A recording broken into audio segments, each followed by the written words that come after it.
Hello नमस्कार दोस्तों, तो एक और आईपीओ ओपन होने जा रहा है ऋषभ इंस्ट्रूमेंट्स लिमिटेड का। तो जानेंगे हम कंपनी के काम के बारे में, आईपीओ डिटेल, ग्रे मार्केट में डिमांड कैसी चल रही है, अंत में जानेंगे कि इस आईपीओ में अप्लाई करना है या नहीं करना। तो सबसे पहले हम देख रहे हैं कंपनी के काम के बारे में। तो इसका जो मुख्य रूप से काम है वो मैन्युफैक्चरिंग, डिजाइन एंड डेवलपमेंट, जो हमारे मेजरिंग इंस्ट्रूमेंट होते हैं और इंडस्ट्रियल कंट्रोल प्रोजेक्ट होते हैं, उनको यह मैन्युफैक्चर और डिजाइन करती है। जैसा आप यहाँ स्क्रीन में देख पा रहे होंगे कि जितने भी मेजरिंग इंस्ट्रूमेंट हैं, इस प्रकार से कई प्रकार के मेजरिंग इंस्ट्रूमेंट होते हैं, जैसा आप स्क्रीन पर साफ साफ देख पा रहे होंगे। तो इनका भी मैन्युफैक्चर करती है, डिजाइन भी करती है, और साथ साथ में जैसा ये इंडस्ट्रियल कंट्रोल प्रोडक्ट्स हैं तो इनका भी ये है डिजाइन एंड मैन्युफैक्चरिंग करती है, जैसा आप स्क्रीन पर सीधे सीधे देख पा रहे होंगे।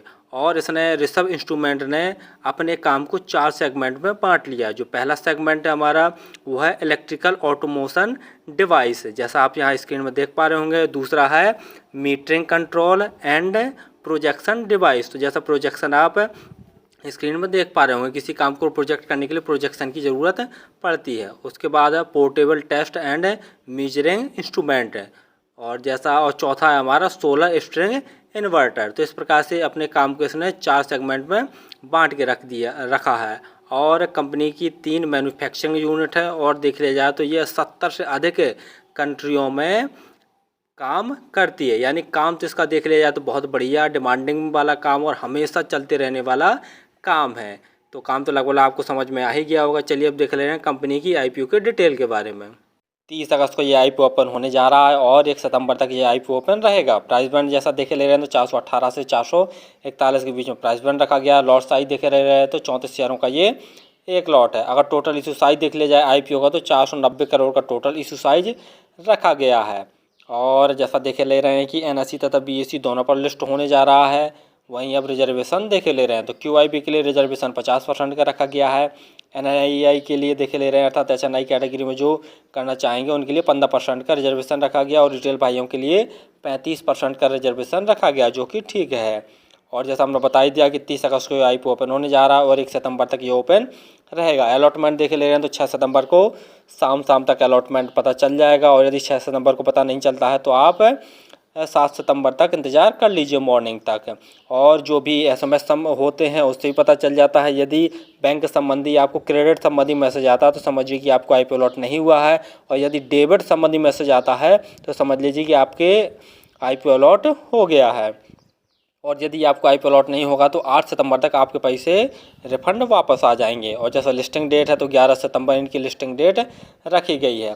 रिटेल कैटेगरी में अगर यदि आप अप्लाई करना चाहते हैं तो लगभग आपको 14,994 रुपये खर्च करने पड़ेंगे। और एचएनआई कैटेगरी में अगर आप अप्लाई करना चाह रहे हैं तो 2,09,916 रुपये खर्च करने पड़ेंगे। और जैसा देख ले रहे हैं pre issue share holding pattern अगर देख ले रहे हैं तो 80.67 है, और आईपीओ आने के बाद जो इनकी शेयर होल्डिंग पैटर्न बचेगा पोस्ट इशू शेयर होल्डिंग वह 70.68 बचेगा। यानी प्रमोटर होल्डिंग काफ़ी ठीक ठाक रहेगी।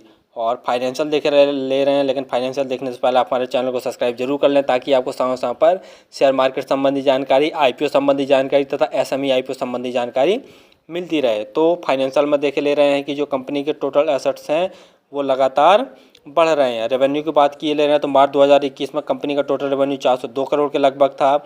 मार्च 2022 में बढ़कर 479 करोड़ हो गया, और मार्च 2023 में देखा जाए तो 579 करोड़ हो गया। यानी रेवेन्यू में तो काफ़ी अच्छा साल साल ग्रोथ देखने को मिल रहा है। वहीं प्रॉफिट आफ्टर टैक्स देखे ले रहे हैं तो मार्च 2021 में जो प्रॉफिट आफ्टर टैक्स था वो लगभग 36 करोड़ के आसपास था, और मार्च 2022 में 49 करोड़ के आसपास नेट प्रॉफिट था, और मार्च 2023 में भी लगभग 49 करोड़ के आसपास ही नेट प्रॉफिट था। यानी रेवेन्यू में तो काफ़ी अच्छी ग्रोथ देखने को मिली, लगभग जैसा देख रहे हैं कि 100 करोड़ के आसपास टोटल रेवेन्यू में ग्रोथ देखने को मिला, लेकिन प्रॉफिट आफ्टर टैक्स में कोई ग्रोथ देखने को नहीं मिला। नेटवर्थ देख रहे हैं, नेटवर्थ में भी साल दर साल ग्रोथ देखने को मिल रही है। वहीं टोटल बोरिंग की बात की ले रहे हैं तो मार्च 2021 में 91 करोड़ की टोटल बोरिंग थी, जो कि मार्च 2023 में बढ़कर 102 करोड़ की टोटल बोरिंग हो गई है। यानी टोटल बोरिंग देखते हैं तो कुछ खास नहीं है। और जैसा देख रहे हैं मार्केट कैप, तो मार्केट कैप 1,674 करोड़ का कंपनी का मार्केट कैप है। आरओसी ठीक ठाक है 12.39, और आरओई देखते हैं तो 13.77 है। वहीं डेप्ट इक्विटी देख रहे हैं तो 0.26 यानी ठीक है, और अर्निंग पर शेयर देखे ले रहे हैं तो 12.84 है। फाइनली हमने देखा कि इस समय तो रिसर्व इंस्ट्रूमेंट की कोई भी ग्रे मार्केट में डिमांड नहीं चल रही है, लेकिन कंपनी के फाइनेंशियल देखें तो फाइनेंशियल तो ठीक ठाक हैं। जैसा देख रहे हैं कि साल साल जो टोटल रेवेन्यू उसमें ग्रोथ देखने को मिल रही है, लेकिन प्रॉफिट आफ्टर टैक्स में जैसा देख रहे हैं नेट प्रॉफिट में, उसमें कुछ खास ग्रोथ देखने को नहीं मिल रही है। जितना 2022 में प्रॉफिट है उतना ही 2023 में नेट प्रॉफिट है, जबकि नेट रेवेन्यू में तो उछाल देखने को मिला है। और काम अगर देख ले तो काम तो इसका यूनिक काम और हमेशा चलते रहने वाला काम है। और फिलहाल अगर इस आईपीओ में अप्लाई करना तो अंतिम दिन ही अप्लाई करें। यदि ग्रे मार्केट में इसकी कोई डिमांड निकल के आ रही है, लगभग जैसा हमने बता ही दिया है कि ग्रे मार्केट में लगभग जितने भी हमारे मैन बोर्ड आईपीओ होते हैं लगभग 15% तो होनी ही चाहिए, और जो टोटल सब्सक्रिप्शन है वो भी लगभग 15 गुना हो जाए तो ही इस आईपीओ में अप्लाई करें तो सेफली माना जाता तथा प्रॉफिट होने के चांस ज़्यादा रहते हैं। और फिर भी किसी आईपीओ में अप्लाई करें तो आप स्वयं के एनालिसिस एक बार जरूर कर लिया करें, उसके बाद ही किसी आईपीओ में अप्लाई किया करें। अगर मैं भी इस आईपीओ में अप्लाई करूंगा तो अंतिम दिन ही करूंगा, लेकिन अगर ये 2 कंडीशन पूरी होंगी तो ग्रे मार्केट में डिमांड निकल के आ रही है 15% के आसपास, और जो सब्सक्रिप्शन है वो भी लगभग 15 गुना से ज़्यादा हो रहा है। तो धन्यवाद।